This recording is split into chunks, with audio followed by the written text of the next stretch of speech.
All right.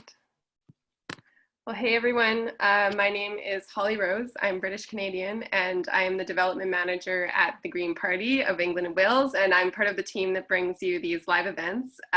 So welcome to the third in the three-part series in which we've been exploring participatory democracy. You can find the previous episodes on the Green Party's Festival at homepage if you missed them.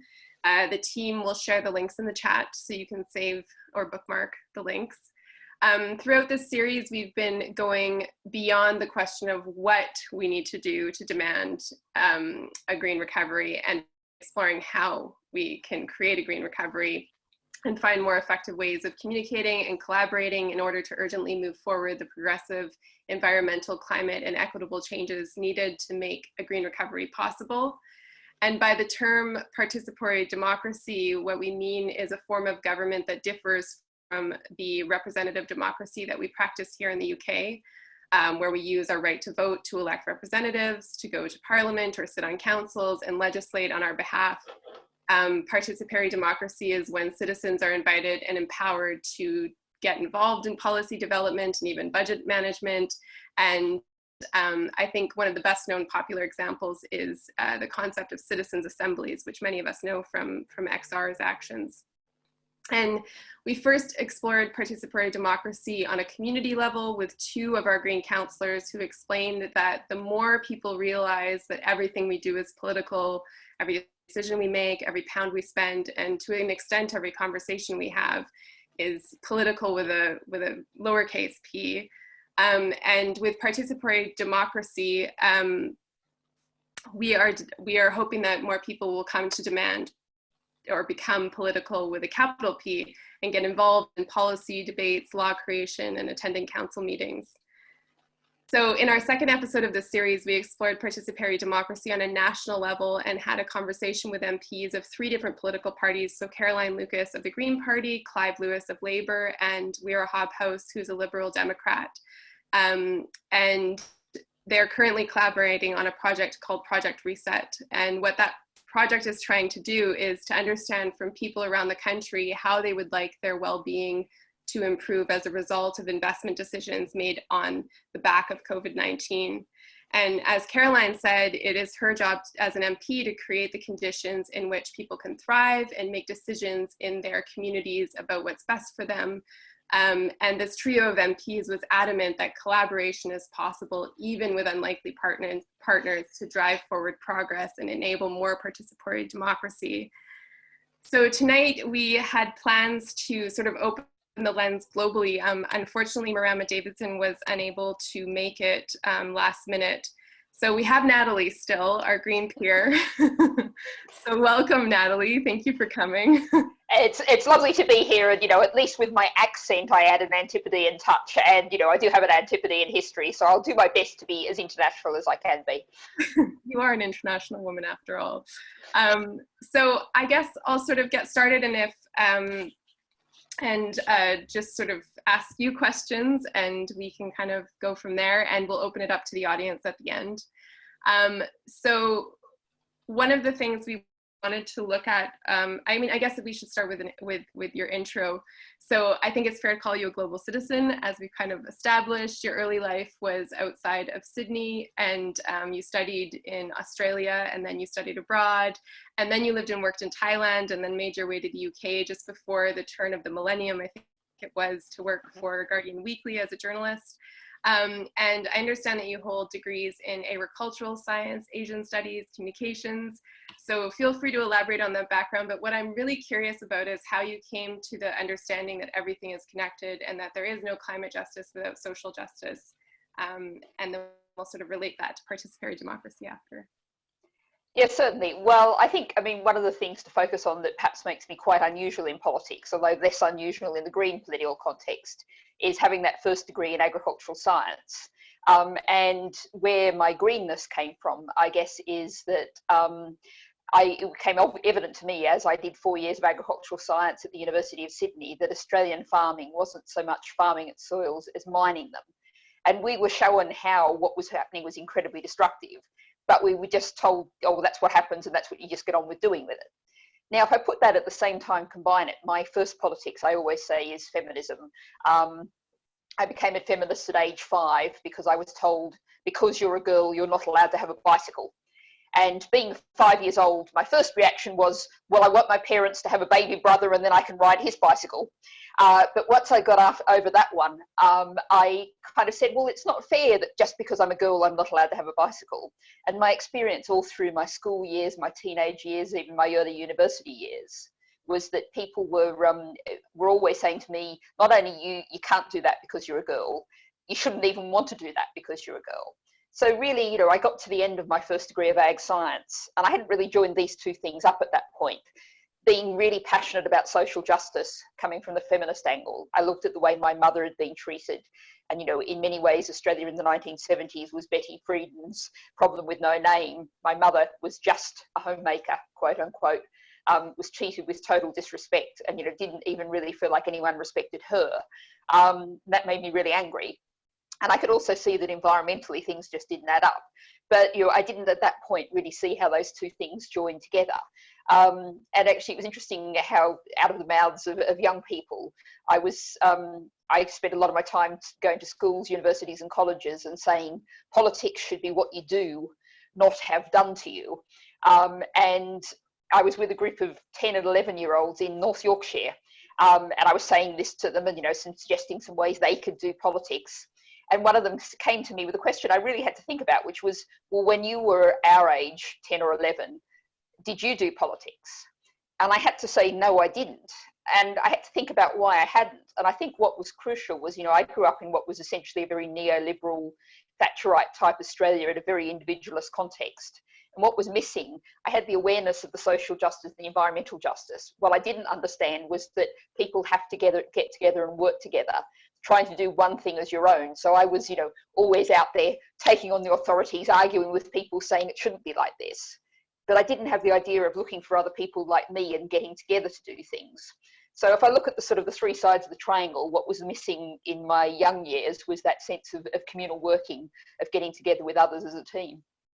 Do you think that's kind of the move from the politics with a small p to a politics with a big P sort of thing? Like you were being political in your actions and in the way that you saw the world, and then you found that through community and eventually through your political career you could make a change in big P politics almost. Yeah, I think so. And I think, you know, it took me a long while for that to happen, partly because, well, the feminism when I was at Sydney University was very much a lesbian separatist feminism, and you weren't allowed to be a feminist unless you belonged to that community, and I didn't.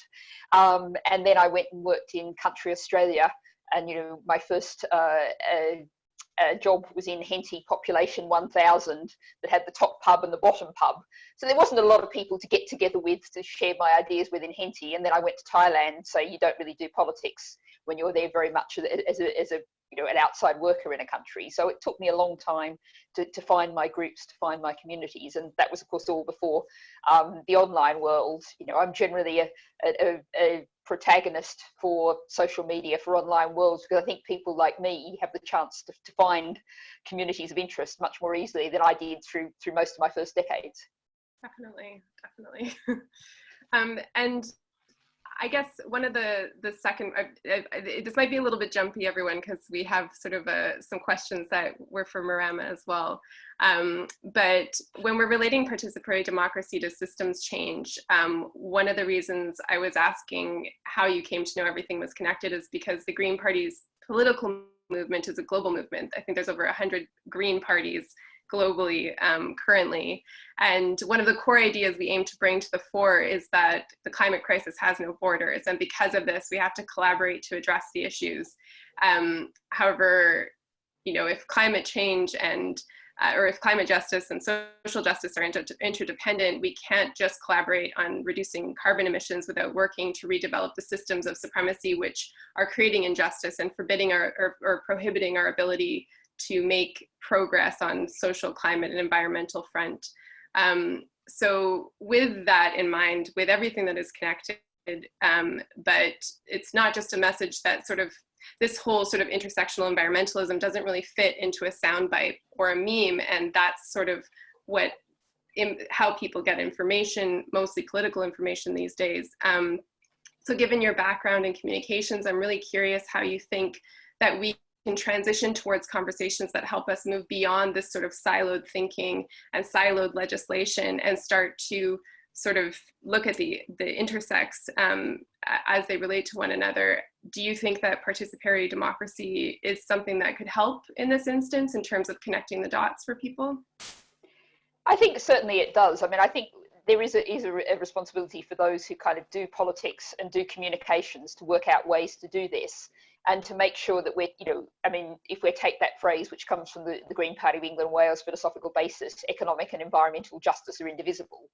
There's words with lots of syllables, and it's not what you call particularly accessible. One of the things I'm always keen on is to find ways of talking about things that immediately chimes with people. My test is, you know, if you think about the single mum, if you happen to get on, you're lucky enough to get on the 6 o'clock news, the main evening news bulletin, and you think about that, you know, single mum who happens to be walking through the living room between, you know, because she's heard a child cry out in the bathroom and there's something cooking on the stove and she just hears you say a few words as she walks through the living room. How do you speak to her and make sure you're talking to her? So, you know, I always talk about, you know, we really can't get anywhere until we're sure that everyone can put food on the table, keep a roof over their head and be secure. And that has to be at the core of green politics. And if we turn it around another way, if we think about the UK, you know, collectively, no matter how you live as an individual, we're collectively using our share of the resources of 3 planets every year. And we only have one planet. We have to come back to one planet living. That's not politics, it's physics.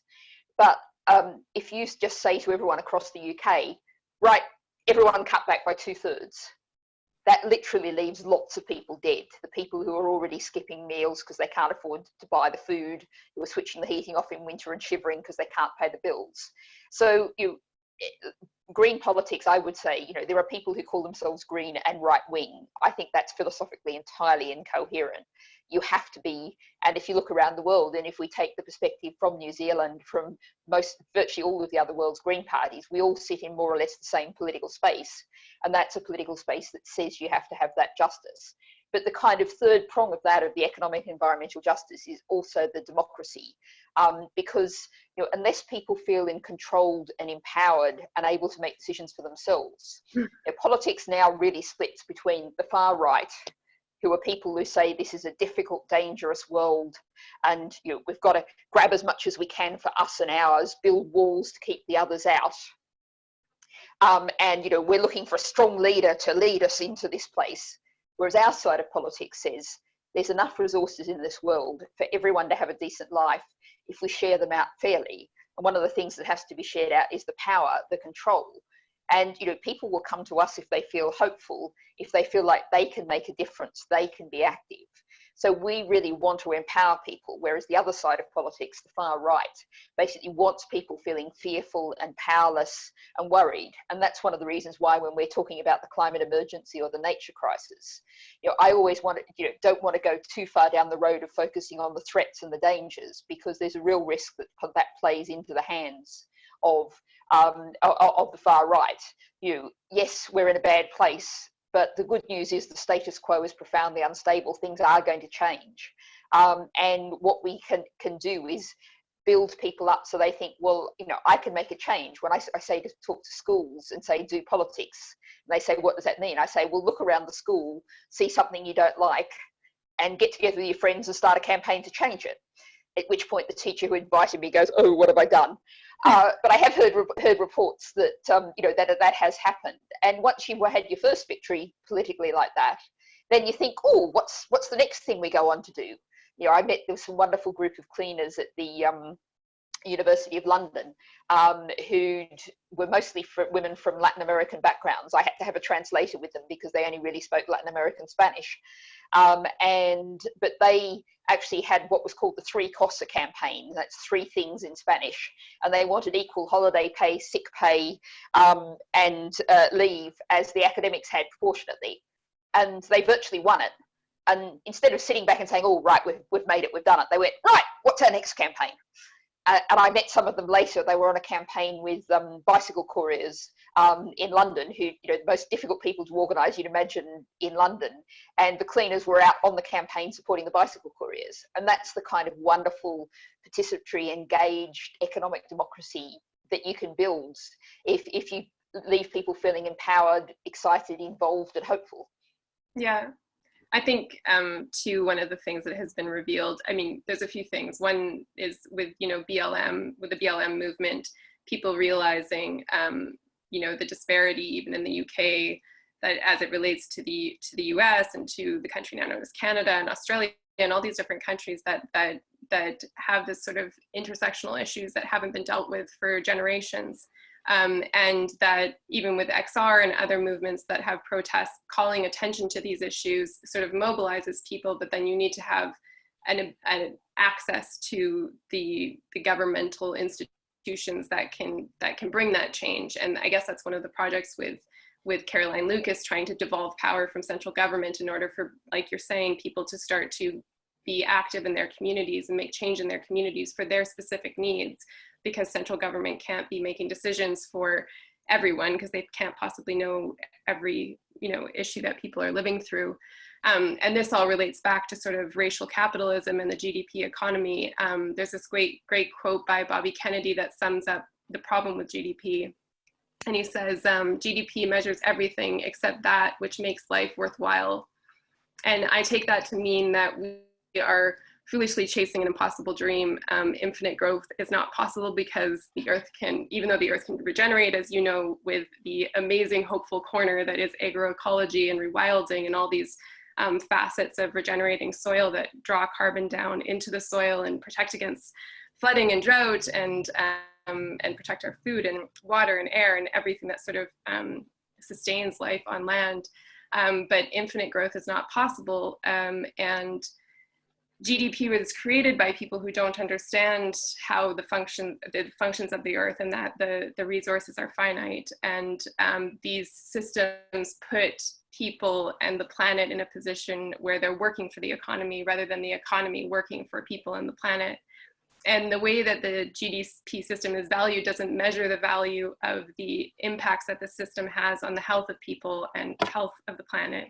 And while our government is sort of adamant that we get back to work and start feeding this economic system again, globally people are starting to lose their trust in GDP, which has essentially been sort of abusing them and putting their lives and the lives of non-human beings and the earth itself at risk. The 2020 Edelman Trust Barometer reveals that despite a strong global economy and near full employment, none of the 4 societal institutions that study measures, so government, business, NGOs, and media, are trusted.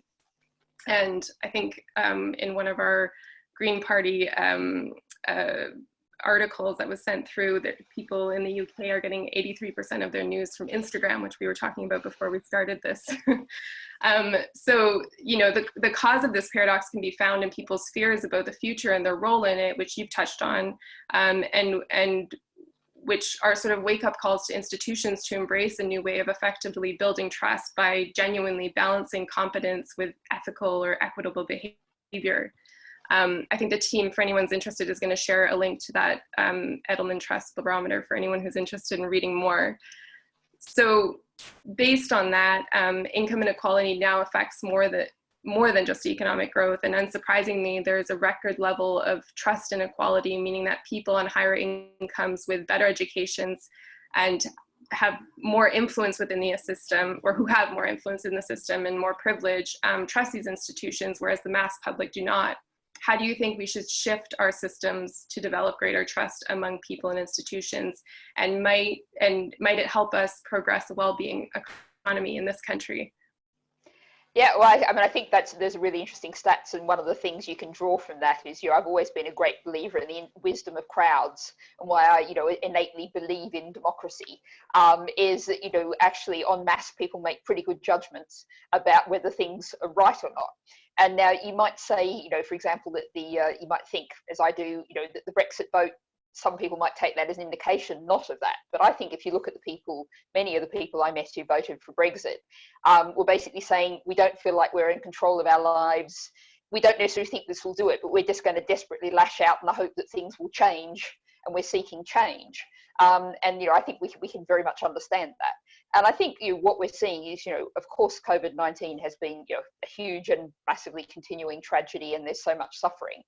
But it has also people have really seen how things can be different. And one of the things we're often told as Greens is, oh, well, you know, you want things to change, but the world changes very, very slowly, patronising pat on head. You know, give it a few decades and we'll sort some of these things out.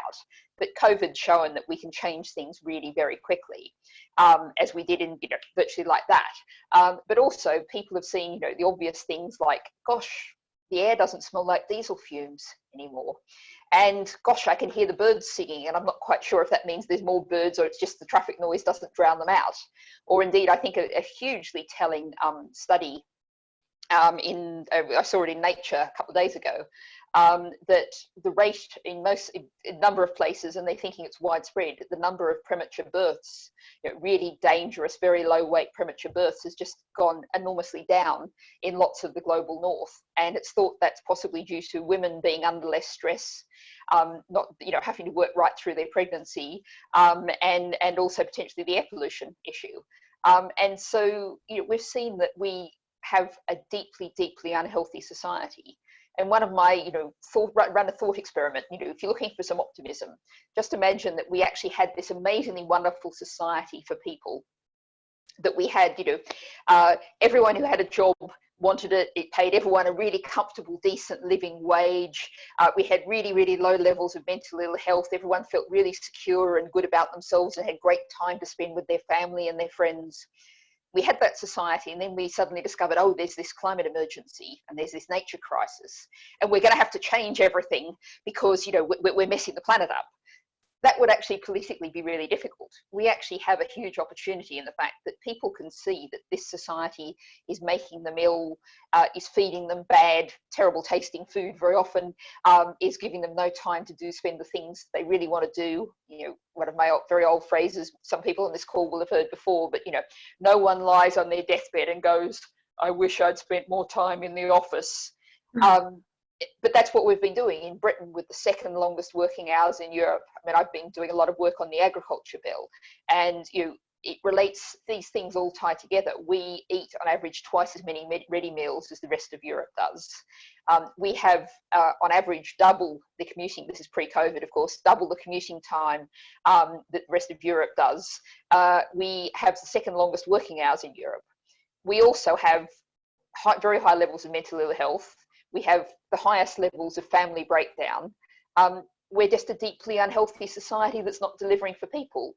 And, you know, I do want to actually defend, you said the people who invented GDP didn't realise its limitations. The interesting thing is the people who actually invented that measure actually said, do not use this as a measure of national progress.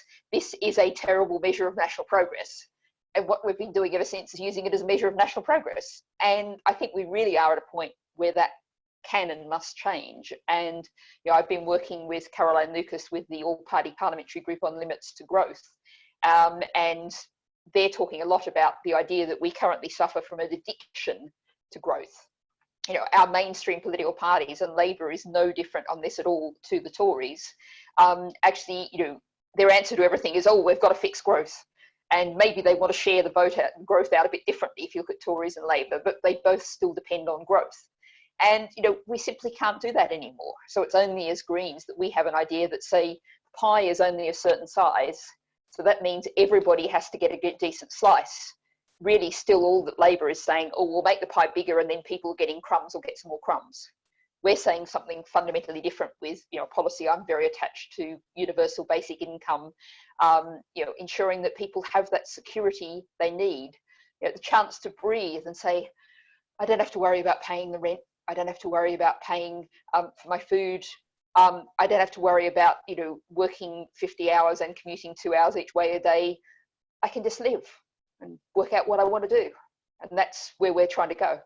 Yeah, a certain level of freedom. I think I saw, speaking of memes, I know we said they're not great learnings, but there was sort of this you know, what's it called, a pipe, and half the pipe was your, you know, taking care of your home, doing the dishes, all the sort of things that just allow you to live within your home, and the other half was your work hours, and then there's this small sort of space that you're supposed to try to swim through for your freedom. And I thought it was a powerful sort of image. And I, you know, with this Edelman report, one of the things that came out of it was the big gap between how much people trust scientists and one another and their governments. So 80% trust scientists, 69% trust people in their communities, 65% trust fellow citizens, yet only 42% trust their governments.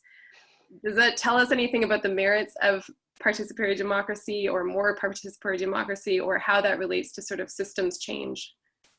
Well, it'd be really interesting, and it's a great pity that Marimar isn't with us, because I would love to have heard from her. I mean, we around the world look over to New Zealand, where they have, of course, a proportional representation electoral system, having made the choice through a couple of referendums to change from a disastrous first past the post system as we have. And we look at, COVID-19 being seen as an example, and, obviously New Zealand has some practical advantages of being an island quite a long way from most of the rest of the world. But there's still a real sense that New Zealand is well governed with proportional representation. There is, people having a real say. But I know from the example of, I've been to actually a couple of times to Finland. For those who want to try it in the ages when we're moving again, it is possible to get to Finland by train and ferry.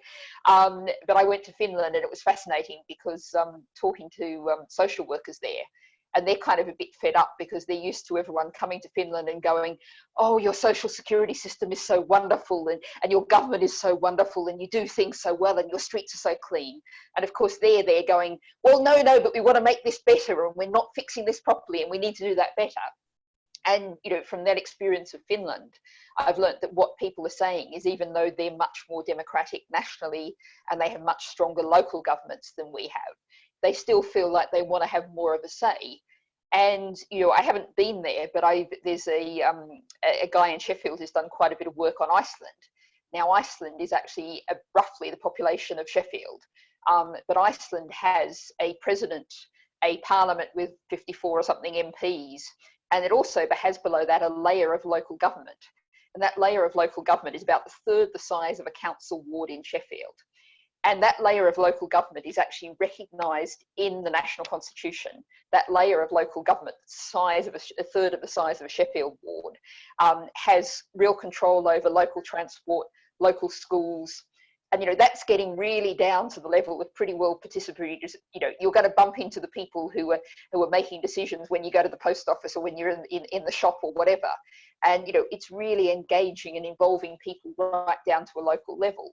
And that's, what we've got to do. And, I think the way forward for the UK, from what I hear, I haven't seen the full detailed reports yet. We had a citizens' assembly that was slightly interrupted, but looking at climate emergency, that went very well. The government, actually, even the Tory government, has been experimenting with citizens' assemblies.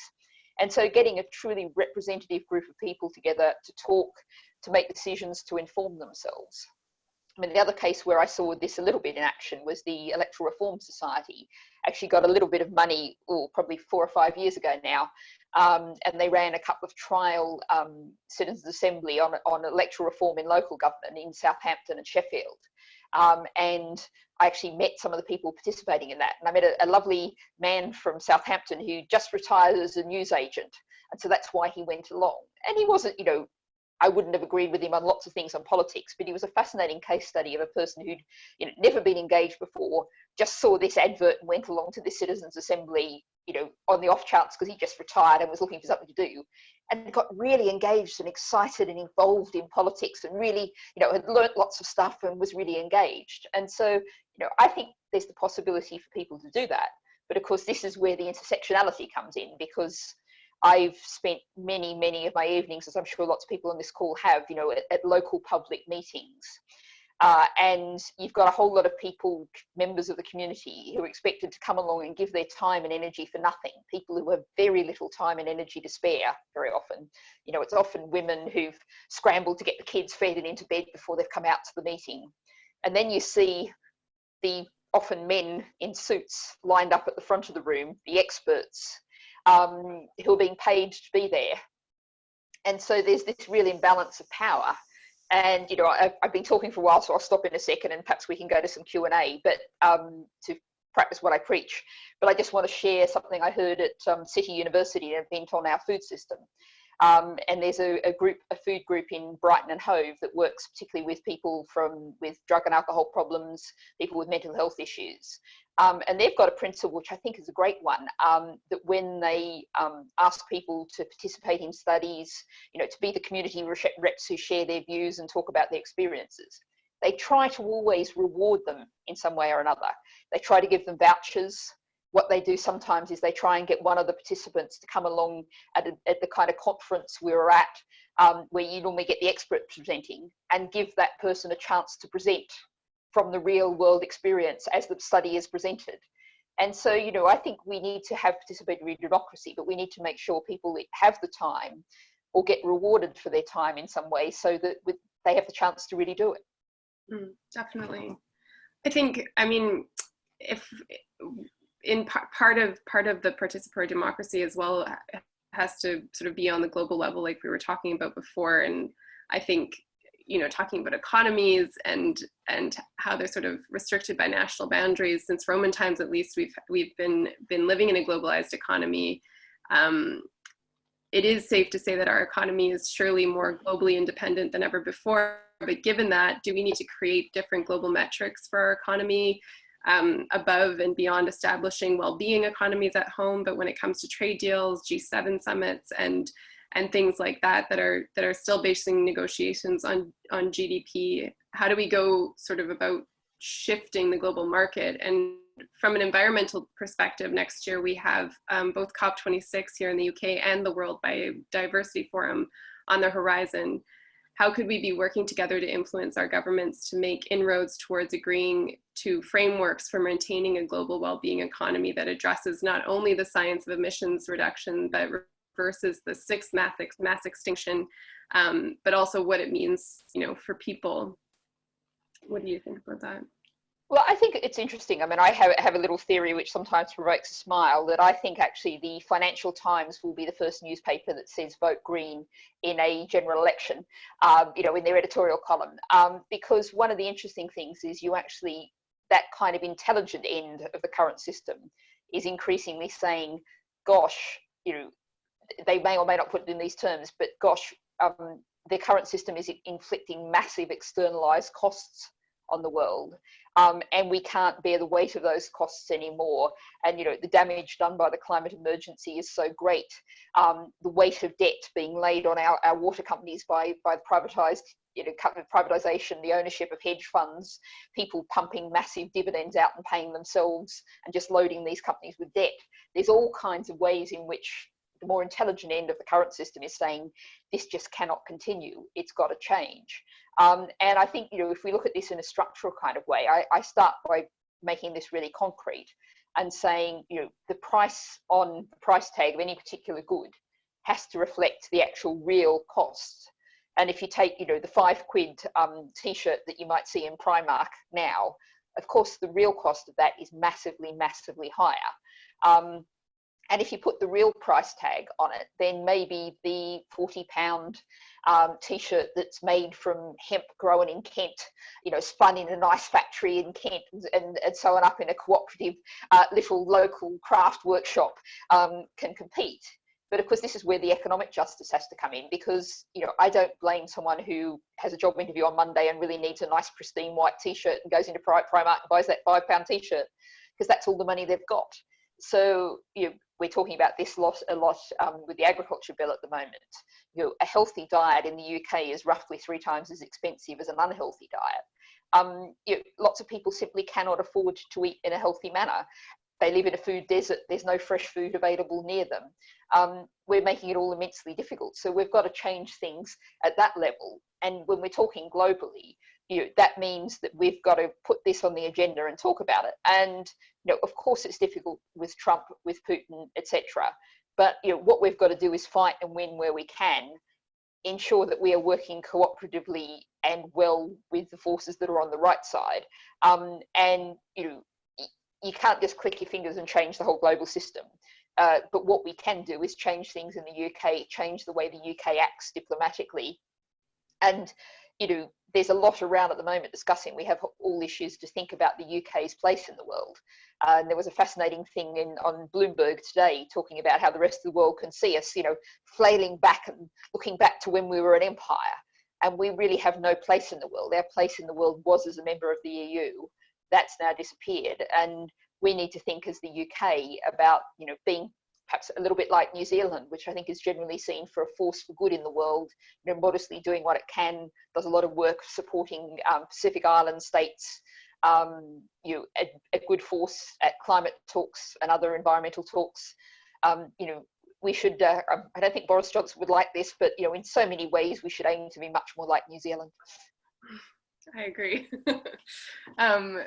No, it is true. And I think, there's a lot of really amazing movements in terms of food sovereignty and food justice sort of gaining force not on the back of COVID-19, because we're not really out of it yet, or even just fiber sheds being set up, creating things like Bristol cloth all in that area, from the farm to reigniting these old creation factories that we used to use. We have one more question that was pre-planned, and then we'll go to the audience questions. But one thing I love about my fellow Greens is that we tend to think not only in how things are connected in the present, but also how today impacts the future. And I don't, however, often find myself talking about the fourth industrial revolution or AI to many Greens, because it's not really something that interests me. But surely technological advances are potentially beneficial for enabling a well-being economy and could fundamentally shift the world of work positively and negatively. Is this something we should be addressing in the context of our global economies or even our local economy? What do you think? Well, we started off by talking about my academic background, and I actually had cause at an event recently. I got drafted in at the last minute to talk about AI, and I happened to have actually, my third degree in mass communications, my thesis was partly on artificial intelligence. Now, this was 20 years ago, and of course you might think that 20 years is an age in artificial intelligence research, and that's true. But what it's really struck me is, when I was forced to think about it again, is 20 years ago, artificial intelligence was just about there. They'd almost made it. They'd almost cracked it. And, oddly enough, 20 years on, we're almost there. We've almost cracked it. And when I was at the Bonn climate talks 2 years ago, it was interesting because there was, at that point, we were supposed to have almost cracked driverless cars. And there was actually a huge concern, particularly among people who looked at lorry movements, at heavy goods vehicles movements, that because one of the large restrictions on how much a heavy goods vehicle can move is the driver and the need for the driver to have rest. And of course, if you brought in artificial intelligence, if you brought in driverless HGVs, you could suddenly massively cut the cost of freight and increase emissions. But you might have noticed that that's really, 2 years ago it was almost here, and now it's clearly much further away. To actually, the complexity that the human brain processes of, just even how you and I interact with each other in this moment. I mean, my thesis was a lot about a French philosopher called Pierre Bourdieu, and the idea of habitus, which is the idea that human interaction doesn't operate through rules. It very much operates through you and I negotiating how we relate to each other, and it changes from moment to moment, second to second, even on a Zoom call. So it's very, very hard for new machines to navigate that space. So there are certainly some things which, not so much AI, but actually big data, crunching enormous quantities of data, which we now have the computer capacity to do, will take away some jobs. But I'd be wary, and we have to ask the question, I don't think that a robot can ever provide care. It might be able to perform some technical medical procedures, but a robot cannot care for a person in a way that a person can. And we've got to think very carefully. And actually, I was on a call about genetic modification earlier today, and we're going to be debating that in the Lords tomorrow. You have to ask the question, what are you aiming to achieve? What do you want? And when we think of the context of agriculture, there's a certain sort of person, and there's a couple of them in the Lords, who have this idea of, the countryside will be just buzzing with all of these thousands and thousands of tiny robots, just applying herbicide and pesticide right to the leaf where it's needed precisely. And you have to ask the question, why? and what are you achieving and why are you doing it that way? How about you have a wonderful permaculture garden, hugely productive in the way of, if you want a book about this, there's a great book called Miraculous Abundance. Why not have people, have good jobs, good businesses, cooperatives, small opportunities, growing lots of food in a very little amount of time, out in the open air, enjoying the natural conditions. Why actually do you want to replace that with a robot? And we have a choice. We don't have to. Yeah, no, and even with agroecology and permaculture and all these different aspects of regenerating soil and enhancing biodiversity by not having this monocrop of crops and not having these agrochemicals, which are poisoning the soil and poisoning our waterways and eroding the soil so that we can't even grow food in it. And on top of that, if we're already complaining about sort of airplane paths in places like Kent, I can't imagine, the sound of drones as they stand is not something that I would want anywhere near where I live. Yeah, just imagine your lovely countryside walk. Instead of bees, you get mini drones everywhere. It's not the utopia I'm looking for, but yeah, I think we all have a lot to learn about soil health and sort of that majestic enchantment that we get in nature as a result of healthy soil. All that biodiversity and complexity of plant life and everything. So we're going to go to the Q&As from the audience. I don't have everyone's names, so I'm just going to go in order. What more can we actually do to stop the government investing in overseas fossil fuels? That's the first question. Well, I mean, this is something that make politics what you do. This is something that lots of people, the general public, I think, still have very little awareness of this. And most people would say, what? When you tell them. So make sure you tell them, use every opportunity to talk about it. And also, it's really important, as well as not just focusing on what's wrong, what's being done wrong, is to also very much look at how we should, why on earth do we have virtually the coldest homes in Western Europe? Investing in home energy efficiency is a total no-brainer. It creates jobs and business opportunities up and down the land. So not just focus on what we are doing, but also focus on what we're not doing and the lost opportunity costs. Basically the technology has come on for us far faster than we thought. The cheapest electricity available to us is onshore wind and solar. Let's drive for that. So as well as saying the government shouldn't be doing that, very much focus on the positives of what they should be doing. The hope is the way forward. This is the way to really make it happen. Yeah, definitely. And I think that kind of goes back to your prophecy of the Financial Times turning towards green, because as soon as green becomes more affordable, then it's there's no conscious reason for anyone who doesn't care about the environment but does care about money to turn down renewables because they're cheaper. The next question is, how would you advocate Green Party economic policies? Could participatory processes around donut economics work? Yeah, I mean, if you ask me which is the top book that I would recommend, Donut Economics by Kate Rawlin is my top one. I was actually lucky enough to be on a call with her a few weeks ago with the festival debate in Sheffield. And, it's a great starting point to point out, economics, traditional mainstream economics, starts with a assumption. We'll just assume that essentially the planet is infinite and there's no physical limits on anything the economy does. And that is just clearly such a nonsense. Now, for anyone who doesn't know what the donut is, I'll do a very short version, which is the donut looks like a donut as you might be munching into, and the outside is the physical limits of the planet. Because of course we talk a lot about the climate emergency and more now the nature crisis, but there's also the fact we're turning our oceans into a plastic soup.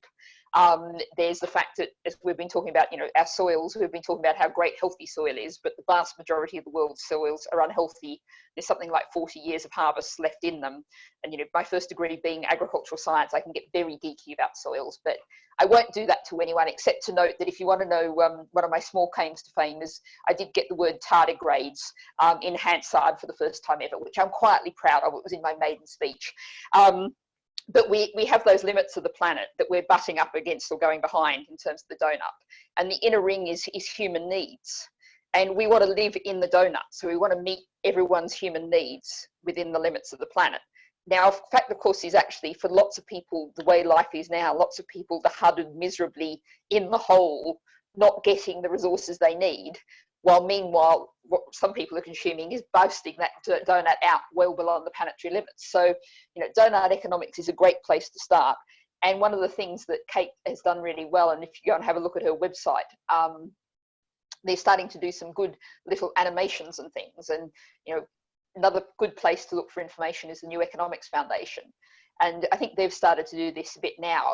They used to produce really great 600-page reports on reforming banking, which is all very good and dandy. But, I said to them then, let's produce the 2-minute YouTube video on what we need to do to reform banking, because all of this stuff needs to be accessible. The 600-page report might be necessary, but we really need to make sure we're spending a lot of time and effort and energy in boiling this down to make it, people who are struggling to put food on the table, keep a roof over their head, they don't have much time and energy.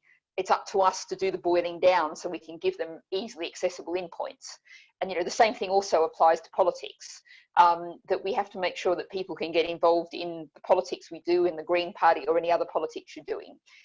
If someone turns up at a meeting, visits your Zoom call for the first time, try to make sure you don't say, right, you're in, here's 10 hours of work to do.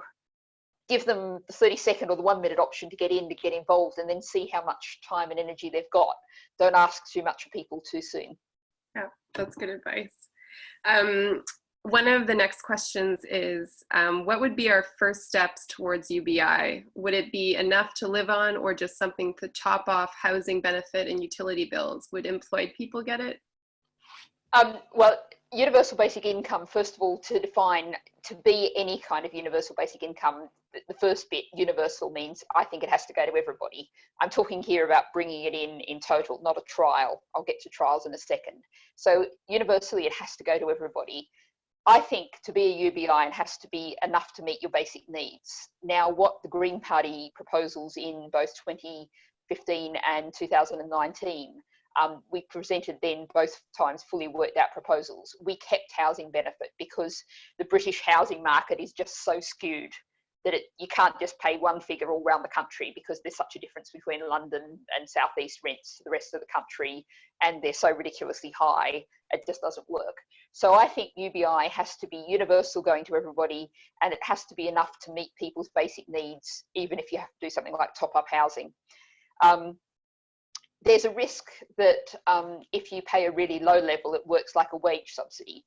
And, I have had the embarrassment many years ago now, but of being on a panel with the Adam Smith Institute, which is very much the opposite side of politics. And they were saying, hey, we want to have what we call the UBI, so that then all the companies can pay their workers less wages.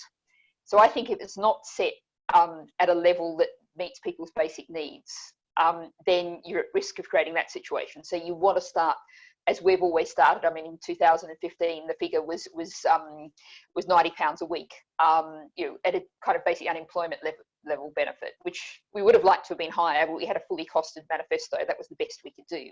So it has to be that.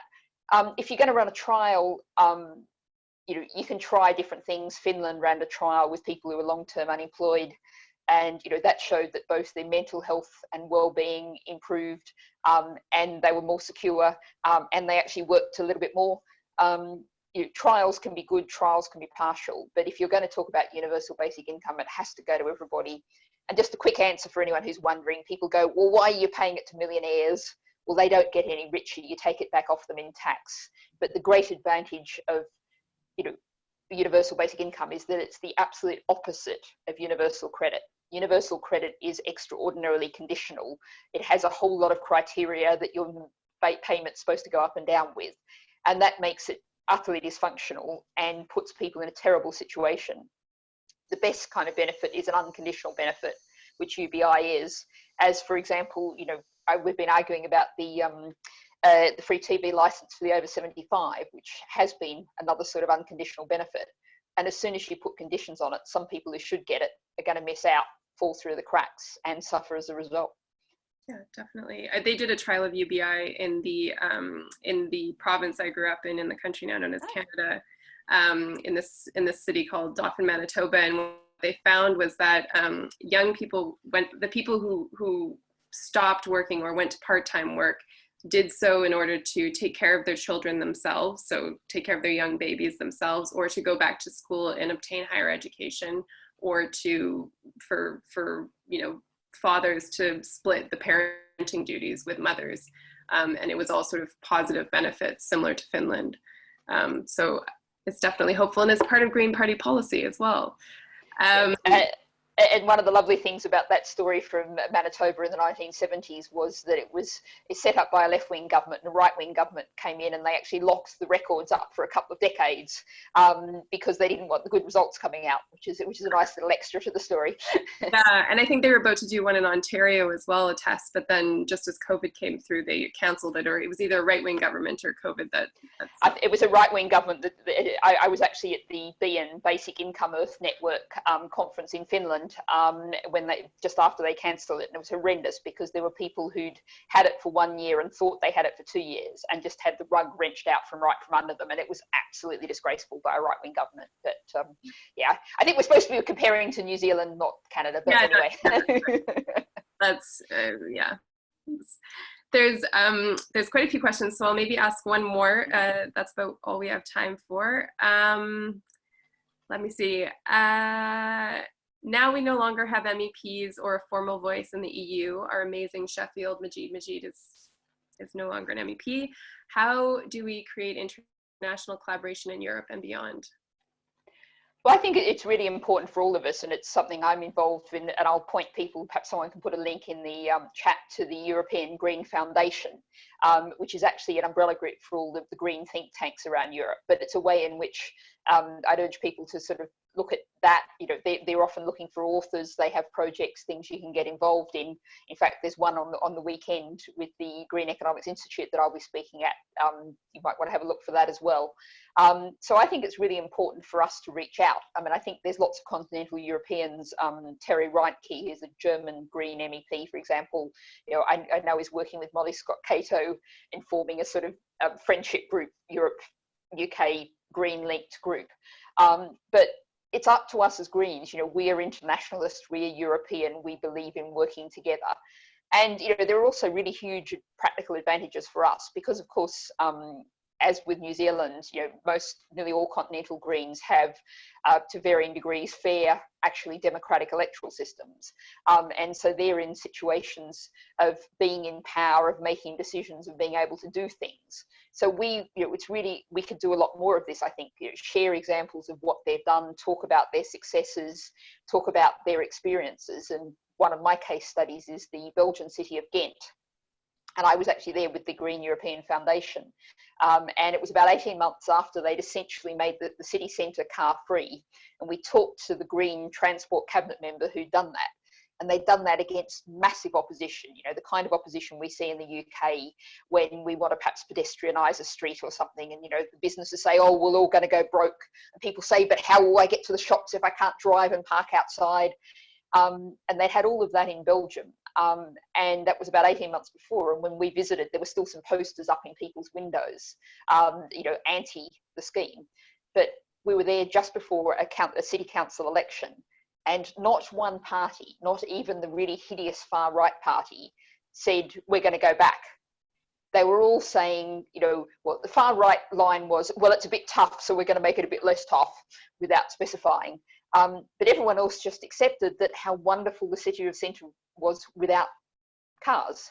And, you know, I did a little video standing in the middle of the street, you know, just dodging the odd cyclist, and it was lovely. And so, you know, so much of continental Europe is so far ahead of us, and we can look at what Greens are achieving there, look at what's being done there. And, you know, often we get told what we're suggesting is unrealistic.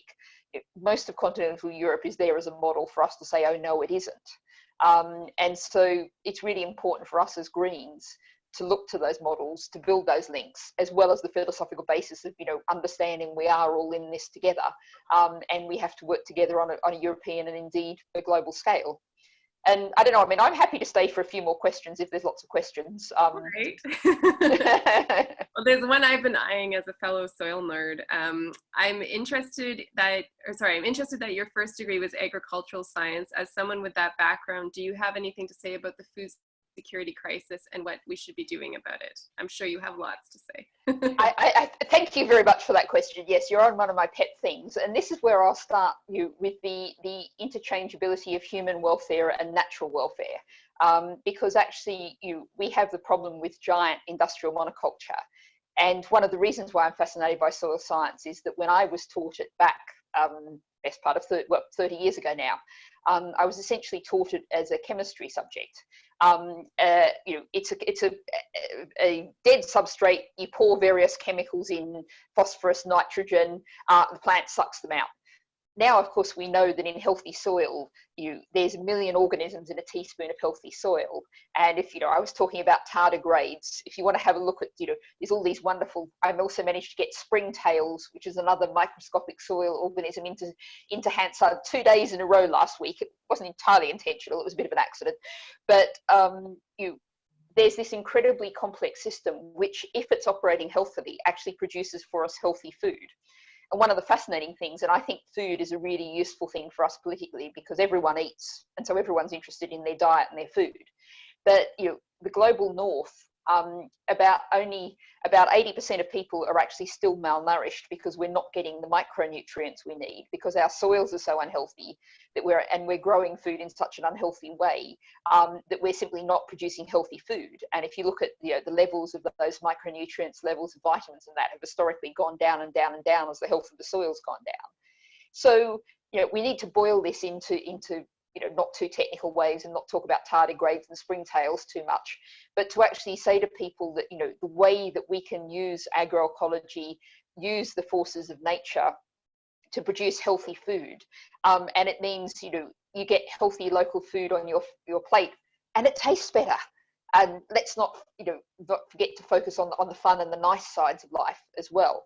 So, soils are hugely important. And the question asked about food security, I tend to focus on the positives as I've just done, but we know there's enough food in the world now, plenty of food to feed everybody if we stop wasting it, particularly by feeding it to factory farmed animals. But even if we slash the factory farming, as we see the world population grow, as we see the climate emergency, as we see inevitably more cities built, we are approaching a real crunch point, and food security comes, if we think in Britain or if we think around the world, we want to see most people having most of the food on their plate grown locally under healthy, good environmental conditions. And that is what, that's often seen as sort of slightly hippie and middle class, but that's what means people don't starve, and that's ultimately what we're talking about. And healthy soils are crucial to people not starving and to eating well. Definitely. I think in one of my soil courses, they were saying that to get the nutrients from one orange that your grandparents would have eaten, you have to eat 10 now. And that one of the other things that I find really powerful is that obviously if we only ate a monocrop of, say, wheat or of soy, we would become very malnourished, just like the soil needs a multitude of different types of plants on top of it in order to make sure that it's fed properly, just like we need a multitude of plants inside of us and proteins and such to make sure that we're being fed properly. And that's kind of the very, very, very basics of sort of agroecology. And let's see what else we've got. How do you think schools can encourage political thought and participation in young people? Well, I think this is where we get into sort of green policies being all joined up and everything linking together.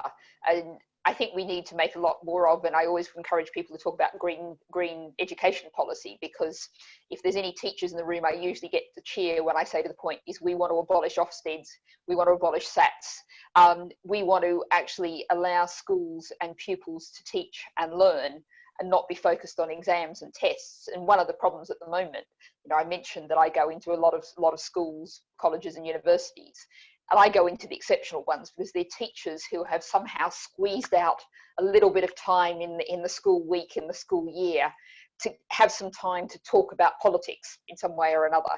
But they're exceptional and they always have to battle and fight to do it, because there's so much pressure from the exams, the teach to the test, the core curriculum. We're seeing a real risk with COVID, a government that's keen to actually reduce the curriculum even more, focus less on drama and creative stuff. And so what we have to do as people involved in politics is to fight to give teachers the space to be able to do that, and to encourage schools to do that and to support them. And sometimes they have to do that fighting against their local education authority, fighting against the central government system. And kids, I think, children, given that little bit of space, grab it and run with it. My 10-year-old, well, we started with asking me the question in North Yorkshire, was very much doing politics, and there was actually a 10-year-old there who, with his tongue very firmly in his cheek, turned around and looked at me and said, "So what do you think of Boris Johnson?" Then to wait for my answer, knowing that I was in school, so I kind of had to pull my punches a little. Children are actually very politically, very well informed. The generation we have now are astonishing. When I meet the young climate strikers, they are so well informed, and I also worry about them because they are so worried. They're so aware of how broken our current system is. So all of that energy is there. It just needs to be given a bit of space, a bit of time, and a bit of opportunity. And we can all do things like that. I mean, for example, Sheffield Greens, the first climate strike we had here, what we did was we just made sure that there was a sound system for them. We didn't try and control it. We just provided it for them and helped them and got out of the road. And that's the kind of thing that, what we need to do for young people is to give them the conditions, to give them a bit of space, and then let them decide for themselves what they want to do. And what they do might not always be what we would like them to do, but it's what matters to them. And they should have, we're talking about participatory democracy.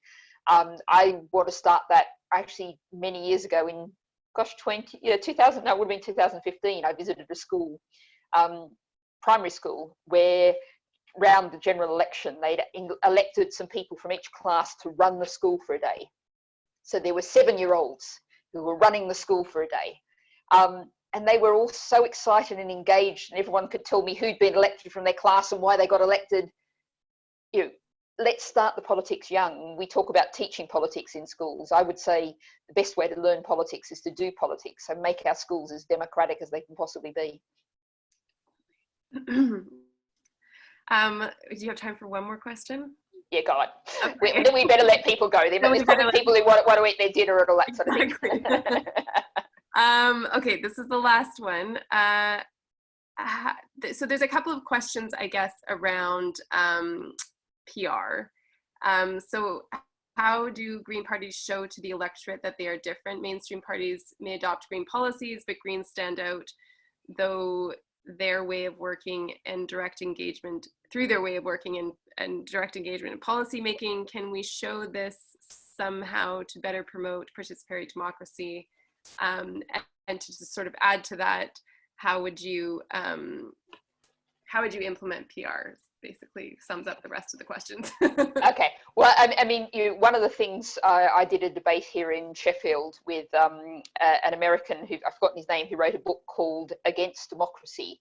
And his thesis was that, oh, well, democracy hasn't worked, so we're going to have to give up on it and go towards a kind of meritocratic oligarchy, i.e. people like me make the decisions. And I must admit that I may have been rather undiplomatic and rather tore him to shreds because all of his examples were based on the US and the UK. And I said, let's try democracy before we give up on it. I was sat beside him at dinner, and he sat with his back to me and didn't speak to me all night. So I think I did quite a good job of tearing it apart. But I think, if you ask me to come and talk about algae, I'll get back to democracy. The fact that we have such terrible decision making in the UK is a product of our electoral system when you come right down to it. There's a great little book by a guy called Stein Ringen, R-I-N-G-E-N, called Nation of Devils, which I read more than a decade ago, that really influenced my thinking. And if you think about first past the post, what it does is it actually creates a seesaw. You have two sides. One side gets in, it tries to undo everything the previous side did. And the other side's trying to get in to undo everything the others did. And, Trump trying to undo everything Obama did is kind of a nice international case study of this. Whereas if you look at places like New Zealand or Finland, PR systems, you get people, groups, parties collectively getting together, deciding something that can stay in place for decades. And so, we need to show that we would get better decision making, that our current system is broken. that's the way we need to start, get the public on side. A great organisation called Make Votes Matter is working very hard to get the Labor Party policy to be proportional representation. But it has been Labor Party policy before, and then they really did it when they got into power. What's crucial is to get the public saying we need to fix our broken politics. We need a new system. We need local control, genuine devolution of power and resources. But for us as Greens, what we have to always try and do, and it's the great challenge, it's the challenge that Caroline Lucas and Jenny and I, and to a large degree local councillors face, is you're always in a situation where you're asking the self-question, you have to work within the system that you're within now. If they tell me in the House of Lords I've got 3 minutes for a speech, I have to speak to more or less 3 minutes, because I'll just get chopped off and look like I'm being really rude and not very useful if I just keep going. But which rules do you follow and which rules do you break? There are some things we do, for example, in elections, target to win. That's what we've got to do within the current setup. But how do we then, once we've elected people with target to win, do things differently to show that green politics is different? So you're always making a judgment call, because we have to operate within the system we've got now. Where do I follow the rules? Where do I break them? And so I would say that you should make sure you're always, as a Green, whether you're elected or not, ask yourself the question, if I'm doing something, if I'm following the rules or am I breaking the rules, what do I think the impact will be? Am I doing it for the right reason? If I want to say, I'm a councillor, but I want to form a local little assembly to decide how to spend my ward pot of £10,000, that's doing green politics. But if they say, well, you have to spend it the next day and you've got to decide right now, you might just have to decide for yourself. So you have to operate within the system we've got now, but always try and do things differently. And I think one of the things that we nearly always succeed in doing, and that's really important, is that we don't, people are so put off by the horrendous Prime Minister's questions, Punch and Judy, people trying to score points off each other kind of politics. We should always be playing, in football parlance, be playing the ball, not the man or woman. We are here to get the right things involved and engaged. And you started off talking about the other sessions in this, where we work with people from different backgrounds. And I'll actually finish. This is an agriculture bill, a working together politics story. Is I was in the House of Lords last week, getting up to support an amendment that called on the government to back organic agriculture. Very, very mainstream Green. But I had seconded this motion, and this motion had actually been put down by the Duke of Wellington, who's a Tory, who owns, half of England. And I did have myself a little boggle when I got up and said, well, I entirely agree with and back everything that the noble Lord, the Duke of Wellington, just said. But, if we have people who agree with us, we can work with them, and that's what we've got to do. Definitely. I think that's the perfect note to end on. Thank you so much for your time, Natalie, and for doing all these extra questions. We really appreciate it. Thank you to everyone who came today. Next week, we're doing 3 members only events.